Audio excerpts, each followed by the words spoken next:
Radio Clédou, c'est tout un monde entre vos oreilles.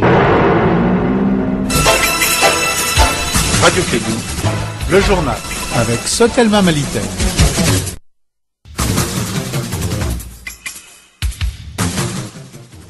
Mardi 15 août 2017, il est 13h à Bamako. Bonjour et bienvenue dans cette deuxième édition de Clédou Actualité.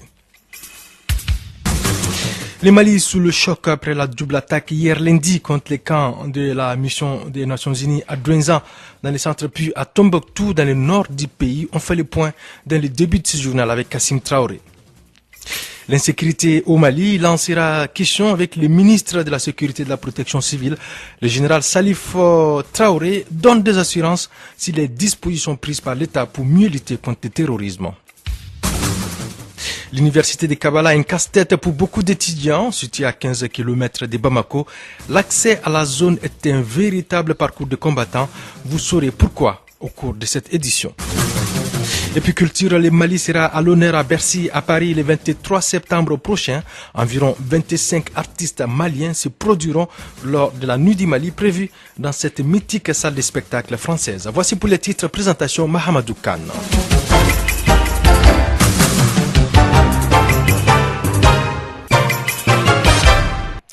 Bienvenue sur la 101.2, double attaque contre les camps de la MINUSMA. Le bilan fait état de 18 morts, dont 14 à Tombouctou et 4 à Douentza. Les deux attaques ont eu lieu hier lundi par des hommes armés non identifiés. Si à Douentza, la situation a été maîtrisée, tel n'a pas été le cas à Tombouctou, où tard dans la nuit, l'armée malienne cherchait des assaillants infiltrés dans la ville. On fait le point avec vous, Kassim Traoré.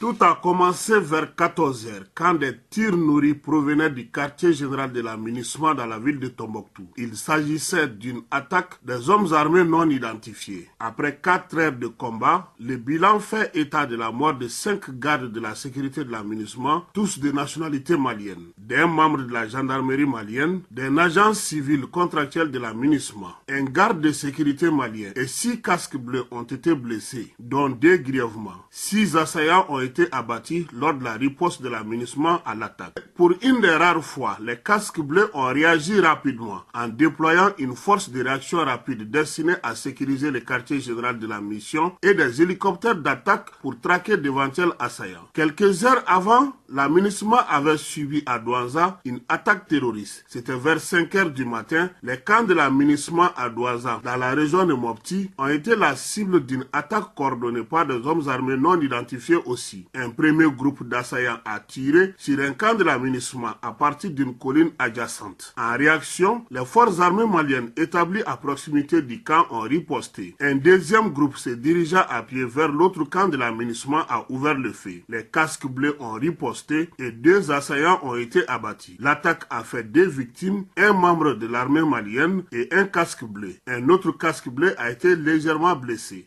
Et Kassim Traoré, la situation sécuritaire qui préoccupe les autorités maliennes. Pour les ministres de la Sécurité et de la Protection civile, des dispositions sont prises pour mieux faire face aux attaques terroristes. Écoutons le général Salif Traoré au micro d'André Traoré.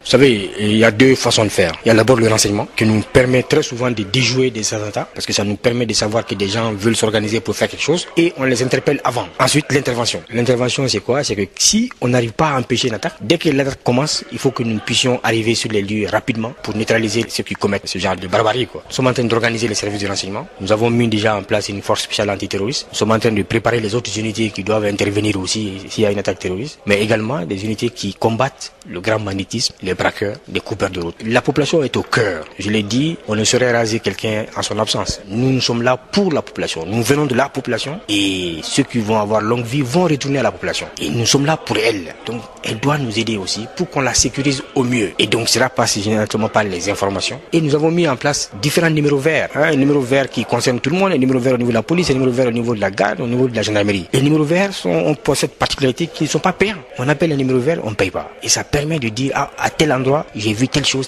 Et nous allons vérifier. Et je peux vous dire que grâce à certains citoyens, nous avons pu empêcher beaucoup de choses dramatiques dans ce pays-là. Donc j'appelle encore la population à aller dans ce sens-là, à être patiente et indulgente et à collaborer avec nous. C'est comme ça que nous allons pouvoir sécuriser nos concitoyens et leurs biens. Le général Salif Traoré, ministre de la Sécurité, qui s'exprimait lors du débat ouvert qui vient juste de s'achever sur les zones de Radio Clédou en synchronisation avec plusieurs radios de la place. Toujours sur le front sécuritaire, tous engagés contre la radicalisation conduisant au terrorisme et à l'extrémisme violent à Ségou. C'est l'intitulé d'une campagne de sensibilisation qui a été lancée hier lundi dans la cité des Balanzans.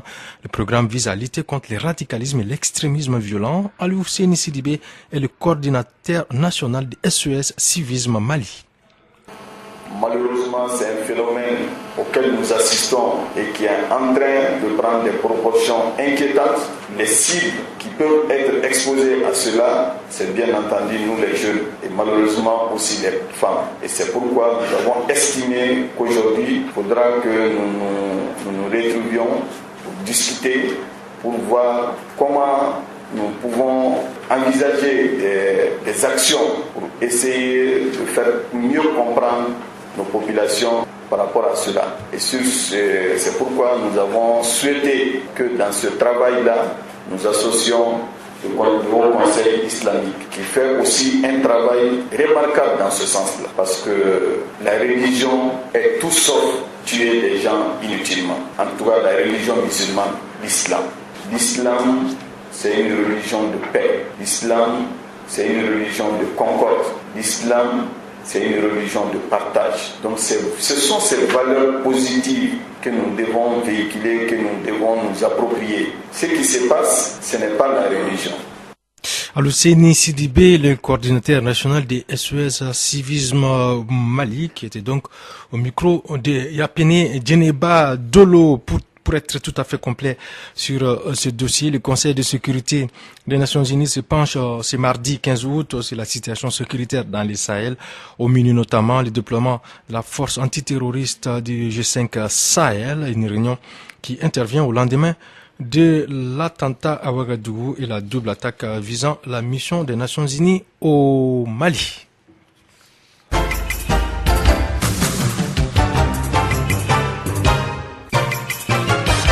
Ce qui nous conduit à l'actualité internationale, je vous le disais tantôt, deuil national au Burkina Faso jusqu'à demain, mercredi 16 août, suite à l'attaque terroriste qui a fait 18 morts dans la nuit du dimanche à lundi. Les deux assaillants ont été abattus et n'ont pas encore été identifiés pour l'instant, mais l'enquête a permis de préciser leur profil, leur apparence, l'armement utilisé et le mode opératoire. Rappelle cependant fortement l'attentat du 15 janvier 2016 qui avait fait 30 morts au café Cappuccino et à l'hôtel Splendide. C'est ce qu'a expliqué hier lundi devant la presse la procureure de la République, Maïsa Sérémé. Les deux hommes étaient des assaillants très jeunes qui se sont rendus au combat pour mourir, a-t-elle indiqué. Et puis plus de 300 personnes ont été tuées en Sierra Leone selon un bilan qui risque de s'alourdir dans ce qui pourrait être la pire catastrophe naturelle à avoir frappé l'Afrique ces 20 dernières années. Lundi, la pluie a provoqué des torrents de boue, des inondations et l'effondrement d'un pan entier de la colline dans la commune de Régente, dans la banlieue de Freetown. Retour à Bamako, je vous l'annonçais dans les titres, l'accès à l'université de Kabbalah, un sujet polémique. Cette université située en périphérie de Bamako est loin de faire l'unanimité auprès des étudiants. L'accessibilité à l'université de Kabbalah, une équation difficile à résoudre pour beaucoup d'apprenants. Etienne Niaré s'y est rendu, voici son reportage. Pour se rendre à l'université de Kabbalah, il faut que les étudiants se réveillent à 4 heures du matin pour ne pas rater le bus. Il faut qu'il y ait certains étudiants qui quittent leur maison à 5 heures du matin. Vis-à-vis de l'insécurité au Mali, c'est pas facile. Tu quittes à la maison à 5 heures, tu viens faire le rang, attendre le bus. 2 bus seulement qui viennent prendre les étudiants et les amener à Kabbalah. Ça c'est un problème majeur qu'on avait souligné. Après on a eu plusieurs bus. Maintenant je pense qu'on est jusqu'à 5 bus comme ça. Mais jusqu'à présent il y a des problèmes. En plus sur la route de Kabbalah, les étudiants étudiants qui partent en motocycliste sont exposés à plusieurs problèmes. Par exemple, les camions bennes qui circulent là-bas, matin et soir. On a enregistré jusqu'à présent, je pense que c'est 3 morts de la rentrée ici, y compris un professeur. Il y a des étudiants, et comme je vous ai dit, qui habitent loin. Donc pendant les mois de carême, on entendait le bus jusqu'à 21h. Donc j'ai même un camarade qui est un coordinateur Mansour Koné. Il contacte le chargé du transport qu'il puisse envoyer le bus parce qu'il peut y avoir 200 ou plus de 200 étudiants qui attendent le bus. Les agents même de chez nous et le rectorat sont témoins de cela. Un jour même on a mis les étudiants dans le véhicule personnel du recteur. Puis encore il y a des étudiants même qui s'est débrouillé prendre le soterrement. Donc pour dire que le bus attend les étudiants jusqu'à 21h, vraiment je ne peux pas dire que cela est vrai. Le Centre national des œuvres universitaires CENU, qui est en charge de la gestion du milieu scolaire, donne une toute autre version. Kassoum Diakité, chef des services transport au CENU. Et nous transportions en moyenne entre 5h30 et 8h, les bus peuvent faire chacun 3 allers-retours. Nous avons organisé les examens du premier semestre et du deuxième semestre sans problème. Tous les étudiants ont été régulièrement transportés. Tous les étudiants, aucun examen n'a eu des difficultés par rapport au retard d'étudiants. Nous avions à chaque fois été félicité en conseil de direction par le cabinet du ministère de l'Enseignement supérieur, de la bouche même du État général de l'NTP et du recteur, des recteurs qui sont présents. Ils ont félicité vraiment la bravoure, la qualité et la promptitude vraiment du personnel chargé vraiment de ce transport. L'université de Kabbalah, située à 15 km de Bamako, est bâtie sur une superficie de 103 hectares. Merci à vous, Etienne Niari. Et puis culture, je vous l'annonçais dans les titres, les artistes maliens se produiront le mois prochain à Bercy. La Nuit du Mali sera organisée le 23 septembre prochain dans cette mythique salle de spectacle à Paris. L'initiative vient de notre compatriote Badri Diakité, connu sous le nom de Dawala, promoteur du label Watibé, en partenariat avec d'autres acteurs culturels maliens. À un peu plus d'un mois de l'événement, les organisateurs sonnent la mobilisation. Écoutons Bouba Fane, directeur général des Mali événements. Bon, l'idée, ça existait depuis 2006. On a tenté tout le monde pour faire le projet. Donc, quand on a rencontré il y a une année Dawala, on lui a fait savoir vraiment qu'il est en train de produire des artistes d'autres pays. Et aujourd'hui, c'est une fierté en France. Il est important qu'il arrive même une fois par an de donner la chance au Mali de se produire dans la salle mythique de Bercy. Il nous a dit, en tant que Malien, il ne va pas attendre l'État pour prendre la salle. Il ne va pas attendre l'État pour les artistes et tout. Il s'est engagé. Donc, l'idée est venue comme ça et puis s'est engagé là-dessus. À un mois de l'événement déjà sur Trace Africa, sur pas mal de réseaux de communication, on est en train de passer la promotion de l'événement et aujourd'hui nous comptons aussi sur la presse, vous, de passer vraiment le message suffisamment pour que la nuit soit une réussite totale et nous comptons beaucoup sur le gouvernement pour quand même offrir des tickets gratuits aux Maliens qui sont en France afin que le Mali soit très bien honoré aux yeux du monde entier. Bouba Fane, directeur général de Mali événement. Les 13h passent de 15 minutes ici dans les studios de Libaba Sissoko de Radio Clédou. Merci à vous d'avoir suivi ce journal que j'ai eu l'honneur de vous présenter. Je m'appelle Mahamadou Khan, à la mise en onde Fatou Fall pendant qu'il pleut sur Bamako.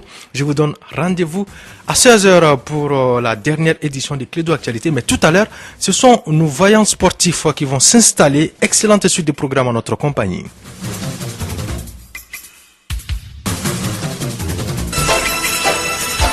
Radio Clédou, le journal avec Sotelma Malitaire.